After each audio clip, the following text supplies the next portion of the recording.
한박 목사의 아침 묵상 2024년 7월 15일 월요일 아침입니다. 오늘은 마가복음 6장 14절로 29절 말씀을 통해서 제자의 순종과 예수님의 이름, 이런 제목으로 말씀 묵상의 은혜를 나누겠습니다. 이제 2024년 상반기 사역을 마무리하는 주간입니다. 상반기 동안 참 많은 일이 있었습니다. 소중한 분들의 소중한 헌신이 빚은 모자이크, 스테인드 글라이스처럼 지난 상반기 일들이 하나하나 기억되고 그것이 모여져 아름다운 하나의 작품처럼 보여지는 아침입니다. 주님 감사드립니다. 후원자들과 강사님들과 이사님들 그리고 사역자들과 팀원들을 각자의 자리에서 멋지게 연출하시고 감독하셔서 멋진 작품으로 탄생하게 하신 하나님께 모든 영광을 올려드리고 각자의 자리에서 하나님의 연출 아래 멋지게 순종해내시며 빛과 소금이 되신 모든 분에게 감사를 드립니다. 저는 오늘도 지방에 다녀옵니다. 만날 수 있는 사람들이 있음이 행복이고 다녀올 수 있는 건강이 있어 감사하고 새로움을 볼 수 있어 감사하고 특히 내가 없어 빈자리를 채워주며 근무해 주시는 팀이 있어 감사합니다. 계속 일정에 미뤄지는 중보기도 세미나 교재 완성이 늦어져 안타깝지만 그래도 감사한 것은 더욱 세련된 그리고 핵심이 분명한 교재로 거듭나고 있어 감사합니다.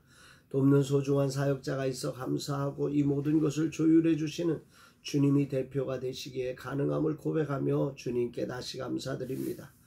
이날 주님 어떤 말씀을 주실까? 오늘 본문은 12제자를 파송하여 그 제자들이 많은 귀신을 쫓아내며 많은 병자에게 기름을 발라 고치는 놀라운 일을 행하며 결국은 예수님의 이름이 온 세상에 더욱더 드러나게 되었다는 이 이야기가 오늘 본문에는 기록되고 있습니다. 14절 이에 예수의 이름이 드러난지라 헤롯 왕이 듣고 이르되 이는 세례 요한이 죽은 자 가운데서 살아났도다. 그러므로 이런 능력이 그 속에서 일어나느니라 하고 예수의 이름이 드러난지라 이게 오늘 아주 중요한 저에게 울림을 주는 말씀입니다. 제자들이 주님이 주신 권능을 가지고 주어진 사명을 감당했습니다. 그런데 그 결과가 예수의 이름이 세상에 드러나는 계기가 되었다는 거지요. 이것이 오늘 아침 울림을 줍니다. 여기서 주목되는 묵상의 주제는 제자들이 주님이 주신 권능을 신뢰하며 보내신 사명을 감당하기 위해 순종할 때 놀라운 일이 일어났고 그 사건은 곧 예수님의 이름을 세상에 드러나게 한 사건이 되었다는 점입니다. 이 사건은 상상 이상으로 퍼져가며 헤롯 왕에게까지 들려졌고 이에 헤롯 왕은 자신이 죽인 세례 요한이 살아났다고 놀라며 전혀 생각지 못한 방향으로 확산되어져서 세례 요한의 의로운 죽음을 다시 재생시키는 놀라운 사건이 되고 있습니다. 그 의로운 선지자며 주님의 길을 예비한 세례 요한이 얼마나 허무하게 그 딸의 그 춤의 대가로 죽임을 당하게 되었다는 사실을 성경은 아주 구체적으로 재현을 시키고 있습니다. 왜 뜬금없이 이 사건이 예수님의 이름이 드러난 시점에서 우리에게 전달되고 있는 것일까? 특별히 마가복음은 AD 70년에 예루살렘 성전이 멸망하는 그 즈음에 이스라엘 백성 왜 이런 고난을 당할까 하는 그 고난의 이유를 설명하기 위해서 저작된 성경으로 볼 수 있는데 왜 이 이야기를 여기다 넣고 있을까라고 하는 것을 생각해 봅니다. 주님의 길을 예비하는 세례 요한이기에 이 사건은 단순히 세례 요한의 이야기로 끝나지 않고 바로 예수 그리스도의 앞으로의 길을 예표하는 사건으로 이해될 수 있다는 사실을 우리는 기억해 봐야 합니다. 그런데 오늘 이 사건을 언제 들춰내시냐면 예수님의 이름이 가장 높아진 자리에서 세례 요한을 통해서 예수님의 죽으심을 이렇게 허무하게 예수님도 붙잡혀서 죽게 될 것을 예언적으로 들춰내고 있다는 사실을 우리는 기억해 보는 거지요. 일찍 출발해야 하는 오늘 주님은 내게 뭘 말씀하시고 싶은 것일까? 두 가지가 저에게 울림을 줍니다. 한 가지는 제자의 순종이 주님의 이름이 드러나는 사건이 된 것처럼 주님의 맡기신 사역을 충성되게 순종하는 일이 주님의 이름이 드러나는 자리 곧 주님께 영광이 된다는 사실을 깊이 묵상하게 됩니다. 주님을 따르는 일이 얼마나 강력한 사건이 되는 것인지를 다시금 확신하며 이 길에 부름받음을 기뻐하며 오늘을 살아가려고 합니다.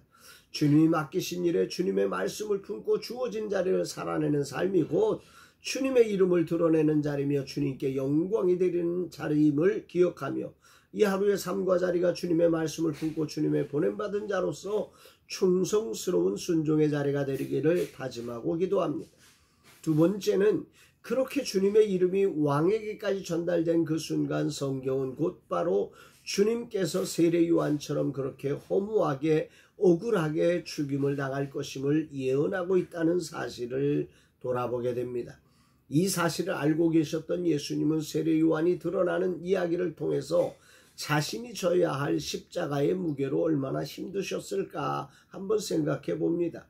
주님의 이름이 드러날 때 왜 갑자기 세례 요한으로 연결하여 주님도 억울하게 십자가를 지실 것을 생각하게 하신 것일까? 이것은 예수님의 고난과 죽음이 단지 사건의 연속이 아니라 하나님의 구원 계획 속에서 예언되고 준비된 것임을 우리에게 상기시켜 주는 것입니다. 예수님께서는 몰라서 그 길을 가신 것이 아니셨습니다. 세례 요한의 억울한 죽음을 통해 자신의 억울한 죽음을 예견하셨습니다. 그럼에도 예수님은 그 길을 가기로 결심하시는 거지요.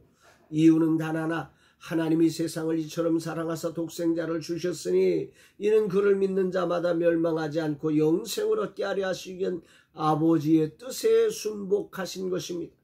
이 아침 이 하나님의 크고 넓고 깊은 사랑을 묵상하며 또한 그 하나님의 사랑에 순종되어 묵묵히 억울한 십자가의 길을 피하지 않으시고 우리를 위해 걸어주신 주님의 은혜를 묵상하며 힘을 얻습니다.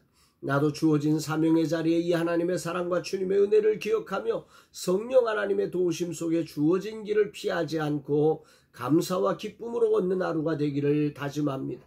주님, 이 하루 제가 어떤 사랑으로 이 자리에 있는지를 다시금 기억하게 하심에 감사드립니다. 주님께서 억울한 죽음의 십자가를 아시면서도 피하지 않으시고 그 모욕과 수치와 억울함을 당당히 받으시며 죽으신 사랑으로 제가 구원을 받았고 그 이 거룩한 자리에 있음을 고백합니다. 이 놀라운 은혜를 기억하고 감사하고 기뻐하며 오늘도 주어진 자리에 순종함으로 주님의 이름이 더욱더 드러나는 통로가 되기를 원합니다. 주님 감사 또 감사입니다. 오직 주님만 영광받아 주옵소서. 오늘 다녀오는 모든 일정에 주님께서 붙잡아 주시고 주님의 뜻을 이루는 소중한 자리가 되게 하여 주옵소서. 기도합니다. 사랑하는 여러분, 여러분들의 오늘의 삶의 자리는 어떠십니까? 오늘의 삶의 자리에서 묵묵히 주님의 맡겨주신 사명을 감당하는 그것이 주님의 이름을 드러내고 주님께 영광되는 삶이라는 사실을 기억하셔야 됩니다. 또한 오늘이라는 자리가 바로 묵묵히 그 고난을 알면서도 십자가에서 그 피 흘려주신 주님의 은혜로 우리에게 주어진 자리임을 기억하며 오늘이라는 자리의 삶을 기쁨으로 살아가는 정말 이 사명을 기쁨으로 감당하는 우리 모두가 되기를 주님의 이름으로 축복합니다. 사랑합니다, 여러분.